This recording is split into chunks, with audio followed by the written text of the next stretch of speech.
July 23, 1945, 1:47 hours, northern coastline. Engineer throttled his locomotive to 45 miles per hour through the coastal sector. 16 freight cars behind him, troops and ammunition for garrison, headlight off, running dark to avoid American submarines offshore.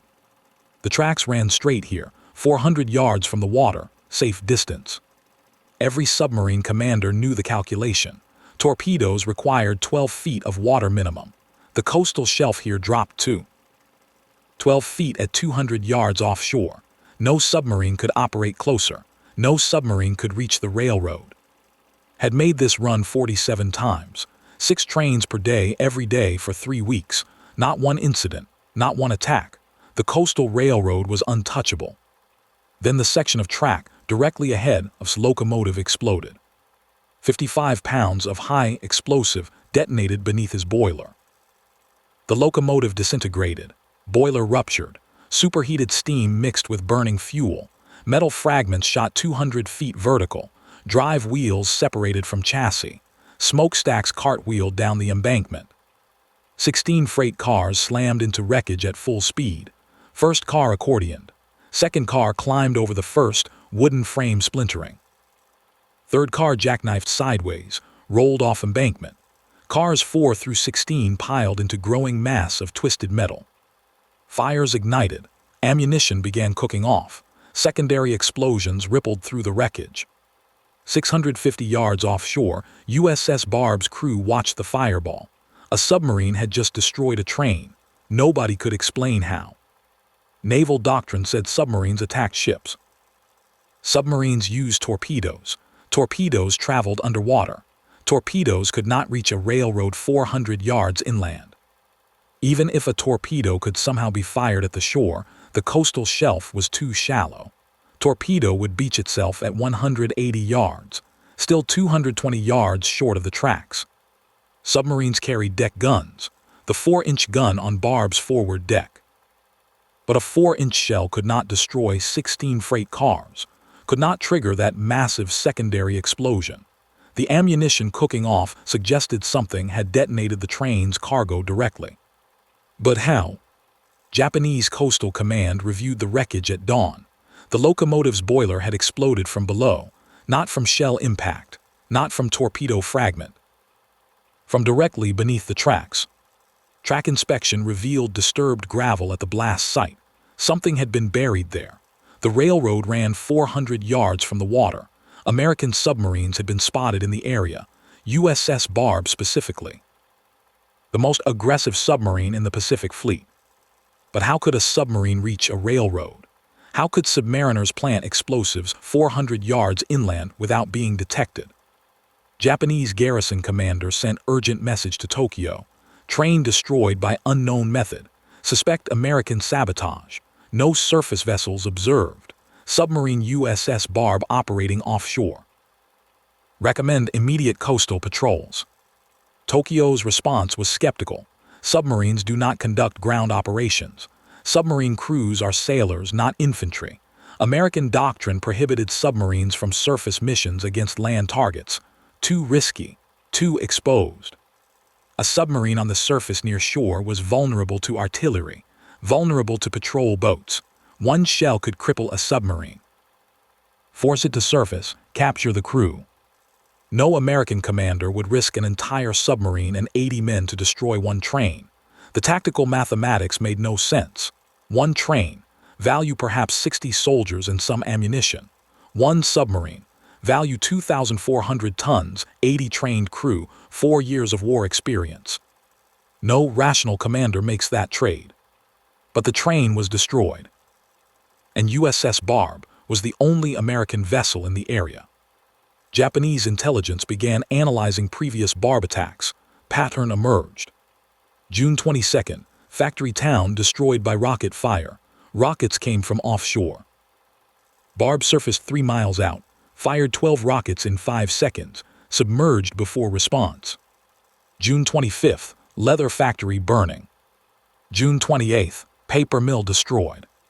July 6th, shipyard reduced to wreckage. Every attack followed the same pattern. Barb surfaced at night, fired rockets or shelled targets with deck gun. Disappeared before Japanese forces could respond. But those were offshore bombardments, naval weapons against coastal targets. Submarines had done this before. American submarines routinely shelled Japanese installations throughout 1945. Standard submarine doctrine: surface at night, fire, dive, escape. The train attack was different. Explosives buried beneath the tracks, 400 yards inland. That required human presence on Japanese soil. Required someone to walk from the beach to the railroad, someone to dig, someone to bury 55 pounds of explosive, someone to arm the device, someone to return to the submarine without being detected. Japanese Coastal Command calculated the timeline. The explosion occurred at 1:47. The device must have been planted during darkness. Sunset at 2100 previous evening, sunrise at 4:30, 7-hour window. But Japanese patrols covered that coastline. Two-man teams walked the beach every 2 hours. Guard posts positioned every mile. Searchlights swept the water at irregular intervals. How could American sailors cross all of that without detection? Sailors were not trained for ground infiltration. Sailors were not infantry. Sailors did not know how to move silently through terrain. American naval intelligence heard about the train attack through intercepted Japanese communications. The reports described explosives buried beneath railroad tracks, a submarine crew conducting ground operations. Intelligence analysts in Pearl Harbor found this difficult to believe. They requested confirmation from Pacific Submarine Command. Commander confirmed the attack. USS Barb had destroyed a Japanese train. Details were classified. The analysts began developing theories. Theory 1 emerged from the weapons development section: modified torpedo delivery. The concept seemed plausible. Barb carried Mark 14 torpedoes. Each torpedo, 20 feet long, 3,000 pounds, 600 pounds of explosive. What if a torpedo was modified? Remove the propulsion system, remove the guidance mechanism, keep only the warhead, reduce weight from 3,000 pounds to perhaps 700, still heavy but manageable. The modified warhead could be fitted with a timer instead of contact detonator. Launch the modified torpedo toward shore at low speed. It beaches itself in shallow water. Timer activates after beaching. Waves and tide gradually push the device closer to shore over several hours. Eventually it reaches the beach, continues moving inland through wave action, reaches the railroad embankment. Timer detonates at calculated moment when train passes. The theory had mathematical appeal. Tides along coast, 6 to 8 feet. High tide could theoretically push an object 300 to 400 yards inland. Storm surge could push even farther. The timing would be difficult but possible. Launch modified torpedo at high tide -4 hours. Torpedo beaches. Tide rises over next 4 hours. Wave action pushes device inland. Train schedule was predictable. 6 trains per day, consistent timing. Calculate detonation for moment train passes overhead. Technical feasibility seemed reasonable until someone calculated the actual physics. Problem 1. Wave action is chaotic, not directional. A 700-pound object on a beach does not move in a straight line toward a specific target. It tumbles randomly. It gets caught in debris. It moves laterally as much as inland. The probability of a beach torpedo reaching a specific point 400 yards inland, effectively 0. Problem 2. The railroad embankment was 6 feet above surrounding terrain. Wave action cannot push a 700-pound object uphill. The device would need to climb that embankment. Physically impossible through wave action alone. Problem 3. The explosion occurred directly beneath the locomotive. Precision placement. The disturbed gravel found by Japanese inspectors indicated the device was buried at a specific point on the tracks, not randomly positioned, not moved by waves, deliberately placed. Problem 4. The trigger mechanism. The device detonated when the locomotive passed overhead. That required a pressure-sensitive trigger, or a magnetic trigger, or a tilt trigger activated by rail depression. None of those mechanisms would survive hours of wave action and tumbling through surf and beach debris. The sensors would be destroyed. The circuit would be broken. The device would fail to detonate. Analysis conclusion: modified torpedo theory was mechanically impossible. The weapon could not reach the target, could not be precisely positioned, could not retain functional trigger mechanism. Theory 1 was abandoned, but it had consumed 3 days of analysis. 3 days during which the actual method remained unknown. Theory 2 came from aviation ordnance specialists. They noted that Barb carried rocket launchers. The Mark 51 launcher, 12 rockets, 5-inch spin stabilized, 10 pounds of high explosive per rocket. Standard use: anti-aircraft defense shore bombardment. But rockets could theoretically deliver other payloads. What if Barb had fired a rocket carrying a larger explosive package toward the railroad? Rocket trajectory could reach 3 miles. Railroad was only 400 yards from water, well within range. The rocket could carry 50 to 60 pounds of explosive instead of standard 10-pound warhead. Impact trigger or timer: rocket lands near tracks, buries itself on impact, detonates when train passes. This theory seemed more promising than Theory 1. Rockets were proven technology. Barb definitely had rocket capability. The range was adequate. But the specialists began calculating accuracy. The Mark 51 rocket was designed for area bombardment, not precision strikes. Accuracy at 3 miles, plus or minus 200 yards. Accuracy at 400 yards, plus or minus 30 yards. The railroad tracks were a linear target. 2 rails, 4 feet 8.5 inches apart. To destroy a locomotive, the explosive had to detonate within 10 feet of the rails, preferably directly beneath. A rocket landing 30 yards away would damage the train, might derail it, but would not create the catastrophic explosion that Japanese reports described. Would not vaporize the locomotive, would not trigger secondary explosions in 16 freight cars, would not throw debris 200 feet into the air. The math did not work. Even if Barb fired multiple rockets at the railroad, the probability of one landing precisely on the tracks, less than 5%. The probability of it landing at the exact moment a train was passing, effectively 0. And there was another problem. The Japanese inspection found disturbed gravel at the blast site. The device had been buried. Rockets do not bury themselves. A rocket impact creates a crater, scattered dirt, obvious disturbance. Track inspectors would have found it immediately. But the device that destroyed the train had been carefully concealed, covered with gravel to match surrounding ballast, invisible to casual inspection. That indicated human placement, human concealment, not rocket delivery. Theory 2 failed the same fundamental test as Theory 1. It could not explain the precision, could not explain the concealment, could not explain the trigger timing. American intelligence was running out of conventional explanations. Torpedoes, impossible; rockets, improbable. Deck gun bombardment, already ruled out; insufficient destructive power. The attack had definitely occurred. Japanese reports were consistent and detailed. The method remained unexplained. By August 2nd, 9 days after the attack, American intelligence admitted they had no working theory. The file was marked: Barb train attack, method unknown, investigation continuing. Meanwhile, USS Barb was approaching Midway. Barb arrived on August 4th, 1945. Standard post-patrol procedure: mission debriefing, crew rest, submarine maintenance. Commander submitted his patrol report. The report was 47 pages. It described rocket attacks on shore installations, described deck gun bombardments, described torpedo attacks on merchant vessels. On page 32, a single paragraph addressed the train attack. The paragraph was marked classification, top secret. 3 sentences. On night of 22-23 July, shore party of 8 volunteers departed Barb via rubber raft.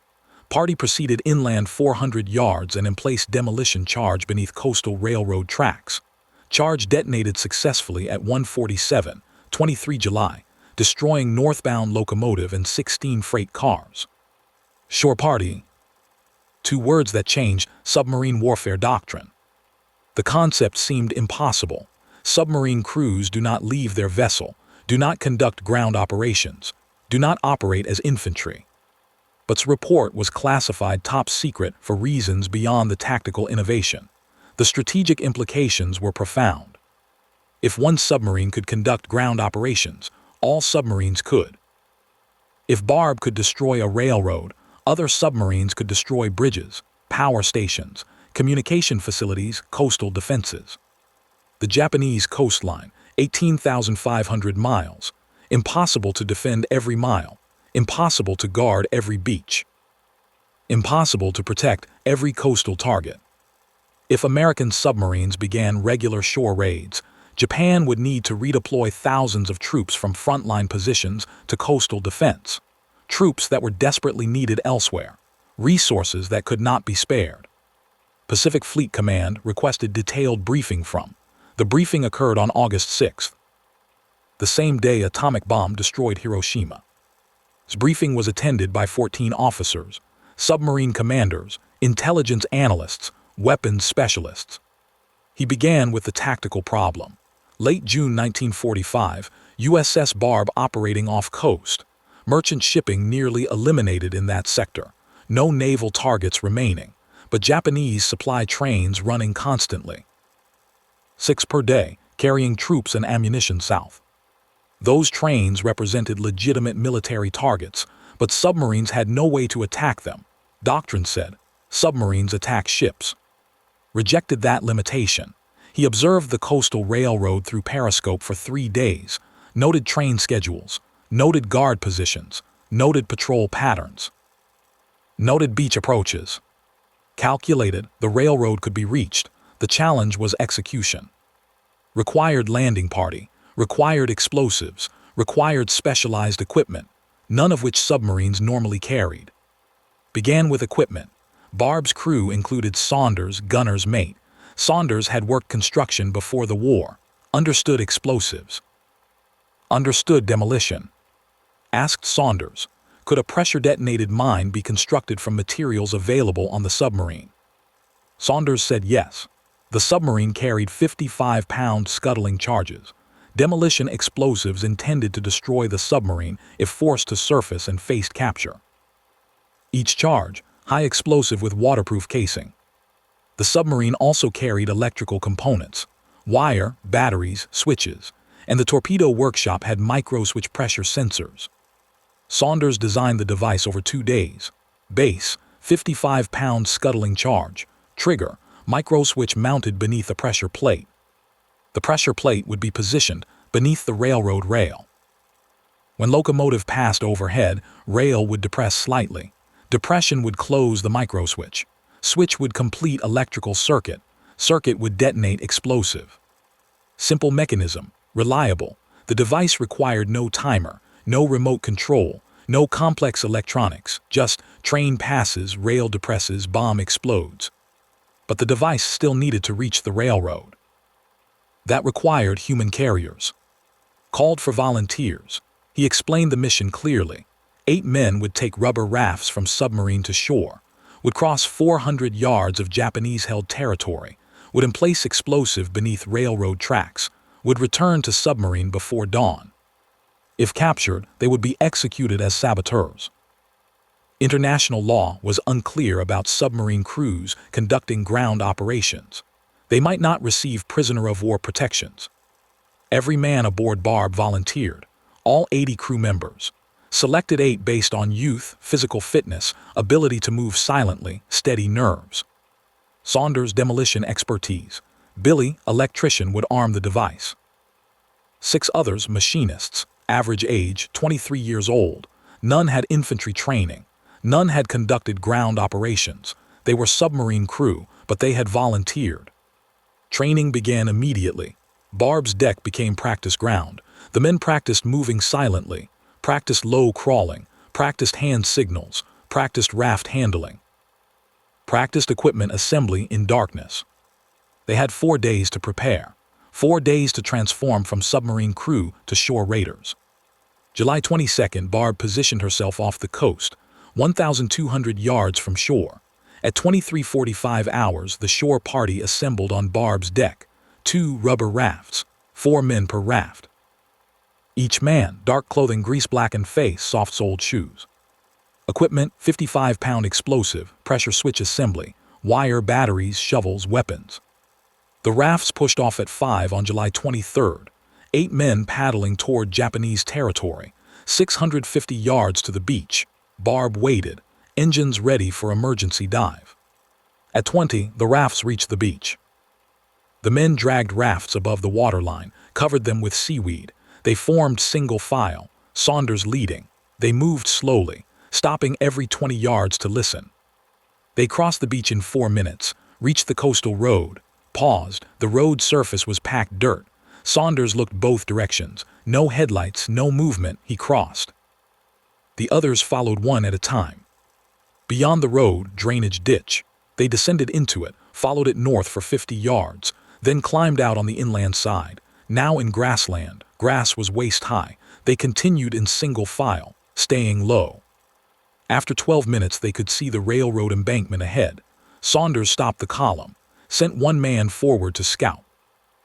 The scout crawled the final 50 yards, reached the tracks, looked both directions. Nothing, no guards. The railroad was undefended at this point. He signaled all clear. The team moved up. All 8 men assembled at the tracks. 48 hours. They had been ashore 43 minutes. Unpacked the explosive device. Saunders and another man began digging, small folding shovels. Railroad ballast was loose gravel, easy to excavate. They dug for 8 minutes. Hole 2 feet deep, 3 feet long. Placed the explosive at the bottom. Positioned the pressure plate directly beneath where the rail would sit. The microswitch sat on top of the pressure plate. When rail depressed under locomotive weight, plate would push down. Switch would close. Electrical circuit would complete. Detonation. Connected the wiring. Tested circuit. Positioned the battery pack. Made final connection. Circuit was now live. Any significant downward pressure on the rail would trigger explosion.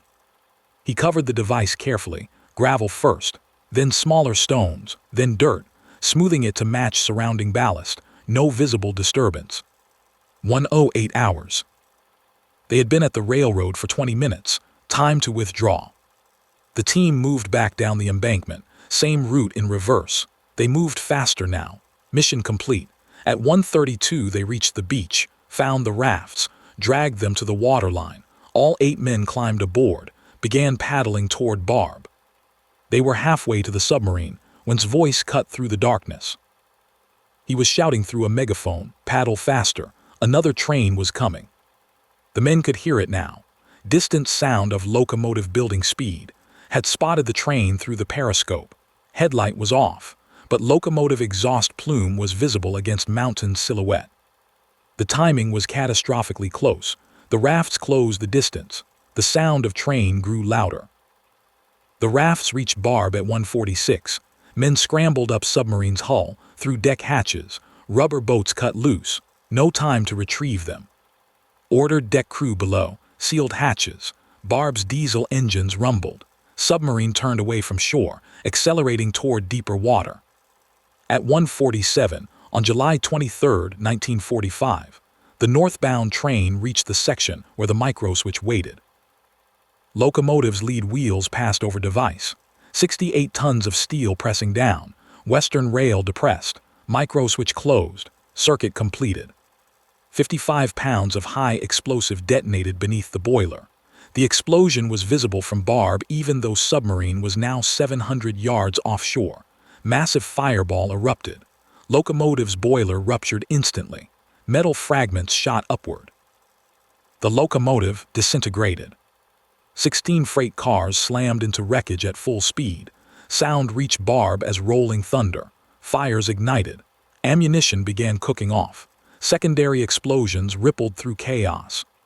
First submarine crew in history to destroy a land target through ground operation. Not through torpedoes, not through deck gun. Through direct action on enemy soil. The mission revealed significant risks. 8 men exposed for 83 minutes on enemy territory. Any one of a dozen things could have gone wrong. The margin for error had been razor thin. Barb's train attack remained the only submarine ground operation of the Pacific War, but the concept did not die. Post-war analysis became classified case study. used in submarine warfare curriculum, used in special operations planning. In 1962, President Kennedy established the Navy SEALs, sea, air, and land teams. The SEAL mission profile included shore raids from submarines, infiltration of hostile territory, demolition of key targets. The same tactical concept, and his crew had pioneered 17 years earlier. The 8 volunteers who went ashore that night received Navy commendation medals. Their names remained classified along with mission details for 30 years. Saunders and 6 others, submarine crew who became infantry for 83 minutes, who crossed 400 yards of enemy territory, who buried 55 pounds of explosive, who returned safely, who changed naval doctrine. The Japanese never discovered how the attack was executed. Their intelligence reports concluded, method unknown, possibly special forces insertion, source of landing unknown. They never connected the explosion to USS Barb, never identified the shore party, never understood that submarine crew had walked onto Japanese soil, had completed military objective, had vanished. That is how USS Barb destroyed a train. That is how submarine crew became raiders. That is how doctrine changed.